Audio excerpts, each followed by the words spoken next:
Hey guys, welcome back to another video on my channel. Today we're going to be covering the minecart changes that were added in snapshot 24W33A. Now I do want to add a disclaimer, these are experimental, so if you are watching this in the future, they could have changed and they probably will be altered. These features are nowhere near final, as they are locked under the experimental toggle. So now the changes are, they've basically just made minecarts a little bit more consistent and faster. And minecarts now also have like a jump. So if I go down this, there's no powered rails. You can see the minecart does jump a little bit. Before it would kind of just get stuck there, but now it does jump.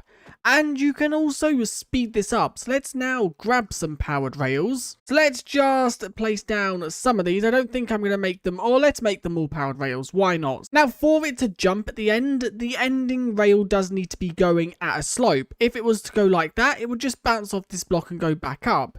So we need to make sure it does go up towards this block, which you can do just by placing a rail and then breaking it again. So now it is all powered rails. Let's place a minecart down. Let's go down the minecart and you can see the jump we get is a little bit further. It's not much further because we don't build up that much speed. Now along with this, there is a new game rule, which if I quickly just alter this, the game rule is called minecart max speed. Now the default for this when you load up a world without altering it is 8.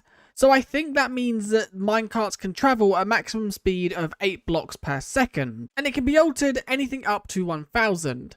But there is a thing behind this. Minecarts are not guaranteed to go at 1000 if you sell it as this.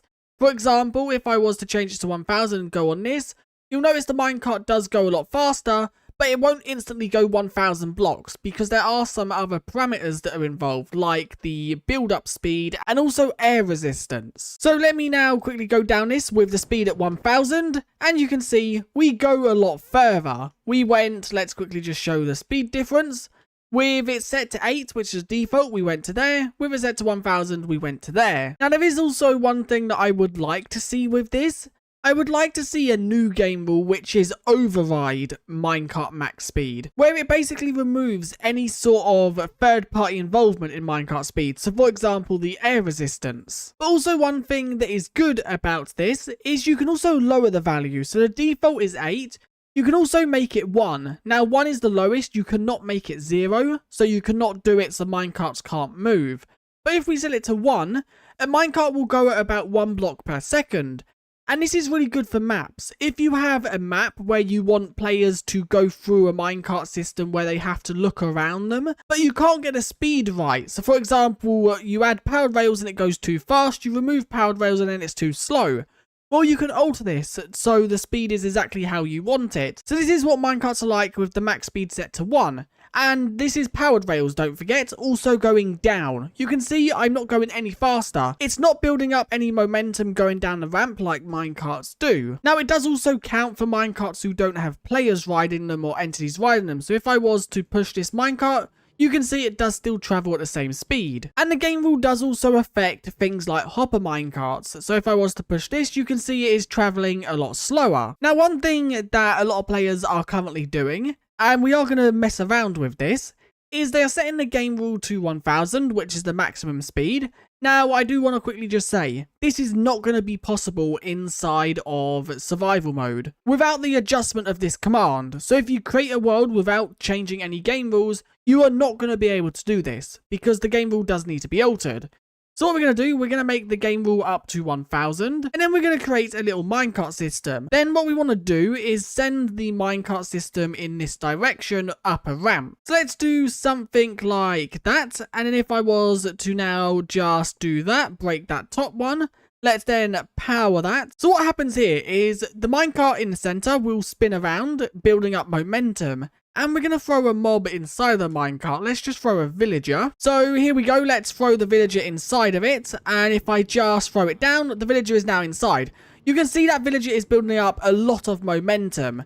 And eventually, after a while, we are going to switch this lever. Once it's been spinning for about 10 minutes, I'm going to kill this villager just so it don't walk on the track. Now I'm going to leave this villager for a few minutes so it can build up as much momentum as it possibly can. You can see that it is still getting faster through the way it's teleporting. Now the reason I haven't got into that minecart It's just because I'm going to quickly show you. It's very motion sickness to watch, and I don't want to do that on camera. It can cause some issues. So if I now spin around on this, you'll see that eventually we'll build up momentum and we'll keep getting faster and faster. And yeah, you can see it definitely does cause some issues. Now, you have slowed down. Why have you slowed down? I don't know why he slowed down, but we're going to activate it now. And where did he go? He literally just vanished. Or was that a visual glitch? Did he actually slow down? So where has he gone? He's gone in this direction somewhere, so I guess let's fly. Let's quickly just check the coordinates of this. It's -1142, and he's going in the direction of the minus. Okay, I found the minecart. The villager is not inside of it, so I'm guessing the villager probably died, as I think they do take full damage. So remember, the coordinates over there was -11 for that build. We are currently at -400, so that villager went just under 400 blocks. Now I just want to show what would be possible inside of the base game. Now what I just showed was with the game rule adjusted, which once again you can do in survival mode before creating a world, but if you just don't touch game rules, this is not possible. So let's now see how far we can make it go without adjusting the game rules. Sending that back to 8. Let's throw a minecart on there, let's place a villager down. And that will go about 8 blocks, which we're going to leave it for a second just to build up the maximum speed it possibly can. So I've left it for about 5 minutes, and we're now going to switch the lever, which will send it off, and it didn't go that far. So this isn't really possible because it only got, what, like 5 blocks? So I've now set up a system right here, which will activate when I eat. So I'm going to leave myself spinning around this for a while. And then I'm going to eat, so it shoots us. And this is purely just because I want to see, like, the traveling distance. So let's get in this minecart, and I'm going to cut this bit out because it is very motion sick. I am also going to turn the accessibility option off just because I don't want to turn with the minecart. That does make it worse. So I've been spinning around for about 5 minutes now, and it seems like it is a visual. After you get a certain amount of momentum, your camera does slow down. So now let's quickly eat, and that should, there we go. Oh, wow. Okay, so we've gone 400 blocks into the air, and we are now slowly falling, and once again, we've gone to about -400. But that's insane that we went to 400 blocks into the air. Before, you wouldn't even go a single block into the air. We are now slowly falling, and we should fall pretty much on that other minecart, as, okay, we're falling onto the tree, and the other minecart was just here. So now let me quickly talk about a few changes I would make. I think they should give furnace minecarts a use. Now that they've basically made minecarts a bit more reliable in many ways, inside of the base game you can get these different minecarts. Now the furnace minecart is not in Bedrock, but these other ones are. And I think they should make the furnace minecart work inside of the game. Now, how it would work, I think it works cool how it is. Now, if you don't know what the furnace minecart does, if I quickly just place it here with a normal minecart in front of it, let's now grab some coal. If you fuel it, it will basically push whatever minecart is in front of it. So you can basically make a minecart system with no powered rails if you are very short on gold for whatever reason. And it can also pull minecarts, I believe, because it kind of has like a chaining. That is not a furnace minecart. So if I was to do that and then power it off in that direction. Okay, don't seem like that's the case. I don't know if that's because of the changes they made in this experimental toggle, but I'm pretty sure it used to be able to pull minecarts. I would like to see the furnace minecart updated to make it a little bit more useful, and obviously to add it to Bedrock Edition.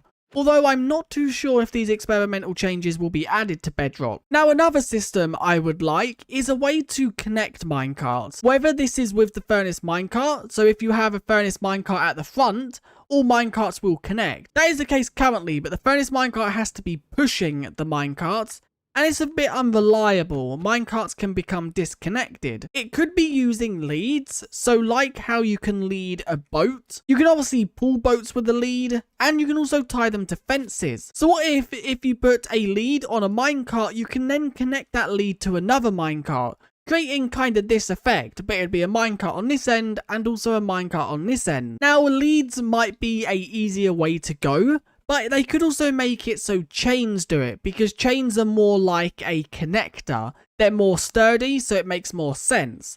But leads do have the function already in some ways. They could make it so if you click a chain on a minecart, it will connect it to the nearest one. Or you could have to shift click on 2 minecarts to connect the chain. Now the reason Minecraft are making these changes is to make it so minecarts are a little bit more reliable as a transport system. Currently inside the game, it's a rush to get the elytra, and once you have the elytra, you never really use any other source of transport. That includes minecarts, boats, horses, pigs, anything like that. As soon as you have the elytra, all of them kind of become pointless and not really useful. And with these minecart changes, I think Minecraft is trying to make it so minecarts are a little bit more useful. We are still very far off this, because still with the changes they've made, I don't see anyone choosing minecarts. Now, a few other changes that would make them more useful in survival mode: a new type of rail, or they could make powered rails cheaper, as gold isn't really a resource a lot of people have early game. Maybe powered rails could use copper instead of gold to make them easier. Or maybe they could add booster rails that boost the minecart but not as much as powered rails.